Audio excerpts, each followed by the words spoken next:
¿Qué tal? Muy buenos días. Soy Andrea Bautista y hoy les vamos a presentar un documental en el que hablamos de los doctores Ronald Rose y Giovanni Battista Grassi. Empezaremos hablando del doctor Ronald Rose, que nos contará acerca de su vida y sus aportes en la ciencia en el campo de la microbiología.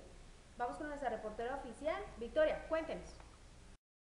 Así es, Andrea. Me encuentro sus instantes acompañada de nada más y nada menos que el doctor Ronald Rose.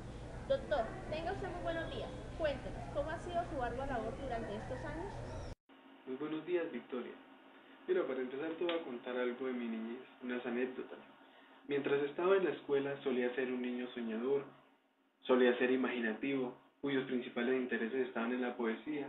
Me encantaba la pintura y la composición musical. Al principio me llamó la atención la literatura y el arte, pero presionado por mi padre, quien era un general de la Armada inglesa, pues me encaminé por estudiar medicina. Claro está que pues no era mi principal anhelo estudiar esta área, pero ya entrado en la preparatoria realicé mis estudios de medicina en el Hospital Saint Bartolomeo en Londres. Para aquel entonces ocurría algo muy curioso. Era normal escuchar decir que la malaria era causada por la inhalación de aire contaminado en lugares cálidos y pantanosos, cosa que la verdad dudé mucho, me parecía improbable. Un día observé en un recipiente un montón de pequeños gusanos retorcerse, eran extraños, a lo que denominé intuitivamente como larvas de mosquito. Esto me llevó a cuestionarme qué pasaría si vaciara el agua donde albergaba aquellos gusanos, y así fue, siendo notoria una considerable reducción del número de mosquitos en los días posteriores. Comprendí que podía ser un método inicial para iniciar la eliminación de estos particulares insectos. Doctor, tengo entendido que durante uno de sus viajes tomó un curso de bacteriología y tuvo la oportunidad de acercarse más a la vida microscópica.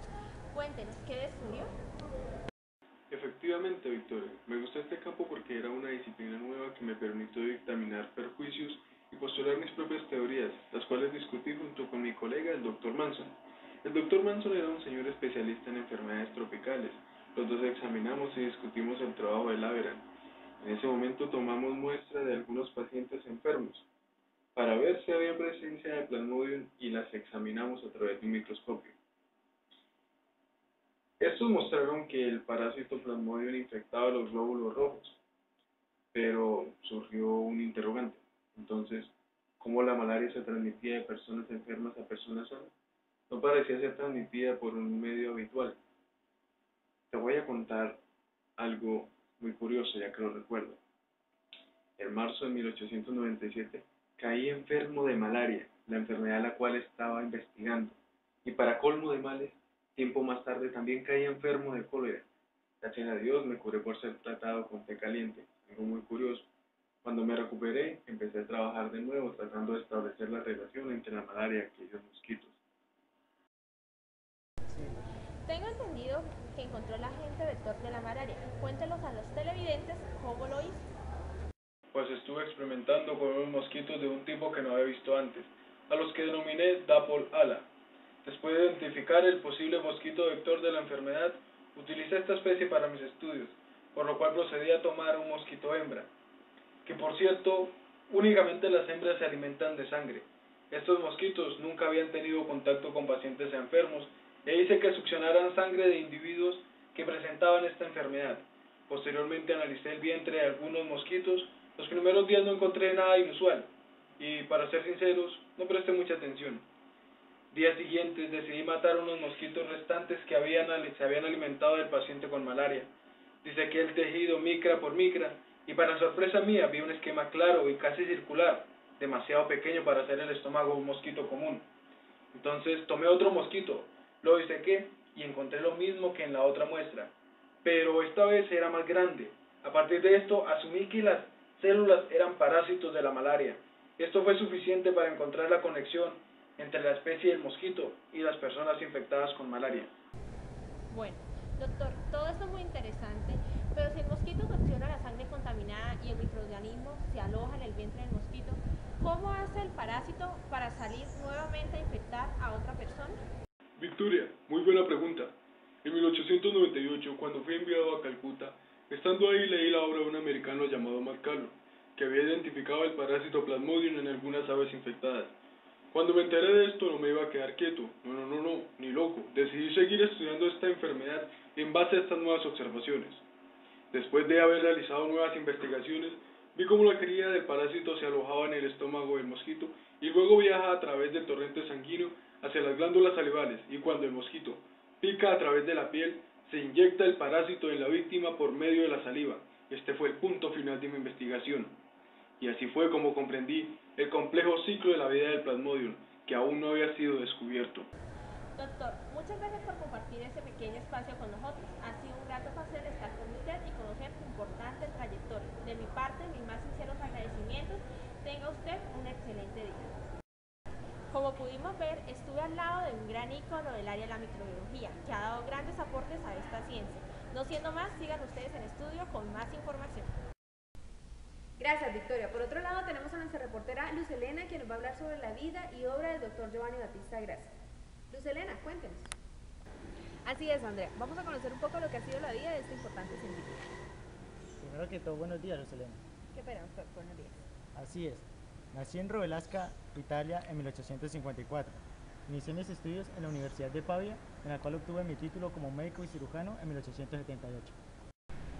Doctor, ¿en qué momento sintió esa inclinación por la investigación? Pues tengo entendido que desde muy pequeño quiso saber más acerca de las cosas. Y tuvo un caso muy peculiar en la universidad. Cuéntanos un poco de esto. Así es, Lucilene. Mientras asistía a la universidad, motivado por la investigación, descubrí la causa de una epidemia de los gatos. Gracias a observaciones que realicé en la disección de animales víctimas de esta enfermedad, encontré en sus entrañas la presencia de un parásito llamado Ancylostoma duodenal, lo que daba lugar a la muerte de los felinos.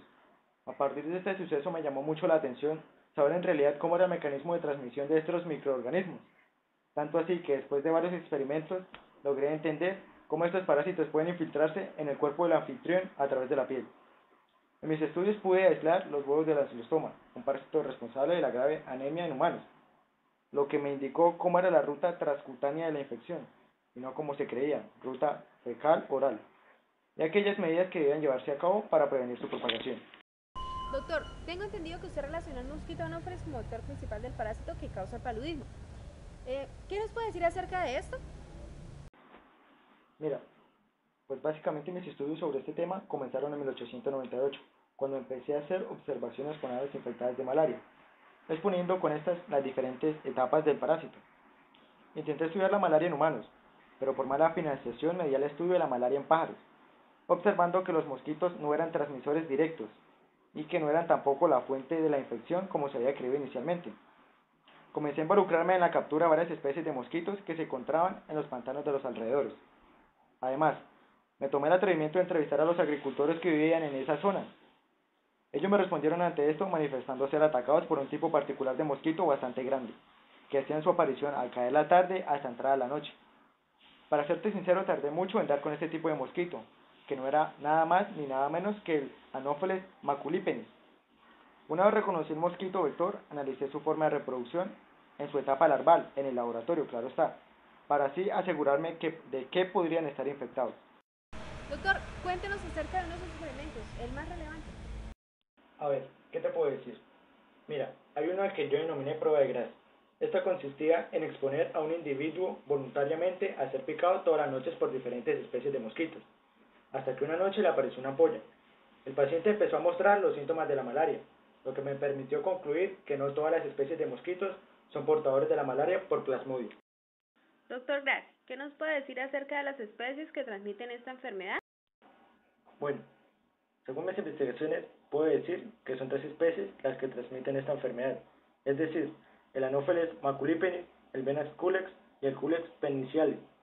Pero los mosquitos machos se alimentan exclusivamente de la savia de las plantas. Solo las hembras succionan la sangre, debido a que este contenido es rico en hierro, hemoglobina y proteínas necesarias para madurar sus huevos. Tengo entendido que también usted estudió otros microorganismos presentes en las heces fecales humanas. ¿Eso es cierto? Sí, claro. Gracias a mis investigaciones como parasitólogo, realicé observaciones a los microorganismos presentes en el intestino humano, encontrando amebas, en particular la Entamoeba coli y la Entamoeba histolítica. En conjunto con los hermanos Parona, encontramos la presencia de huevecillos de gusanos en las heces humanas, lo que significaba que podía existir gusanos en el intestino. Doctor, para terminar, cuéntenos un poco acerca de su publicación titulada Estudios de un zoólogo de la malaria. Sí, claro.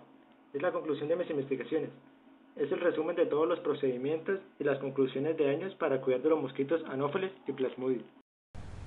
Muchas gracias, doctor, por permitirnos conocer más a fondo sus investigaciones. Esto es todo por el momento. Sigan ustedes en el estudio. Andrea, estamos al aire. Muchas gracias, Luz Helena, por la información. Vamos a un corte comerciales y ya regresamos.